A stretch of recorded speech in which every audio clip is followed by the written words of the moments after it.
Week 2 in the sentencing phase of the Hollis Daniels capital murder trial is underway. The state is nearing the end of its case against the 24-year-old who pleaded guilty to shooting and killing Texas Tech police officer Floyd East Jr. in October 2017. KCBD News Channel 11's Shaylee Sanders has been sitting in on this trial since day one and joins us now live. Shaylee, how's the state wrapping up its case?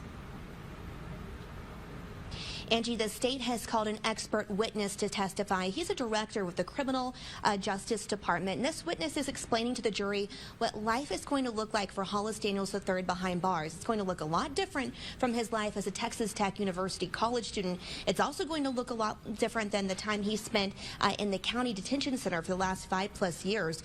Daniels will either be sentenced to the death penalty or life in prison without parole.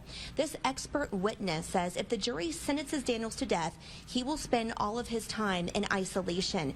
He will be in solitary confinement. He will eat all of his meals alone, and he will spend his recreation time alone. Anytime he leaves the cell, he will be strip searched, have mechanical restraints behind his back, and will be escorted by no less than 2 staff members. He will be allowed to have 1 visitor a week, but that will be a non-contact visit, meaning they will have to talk, they'll be separated by a glass partition, they'll have to talk over the phone.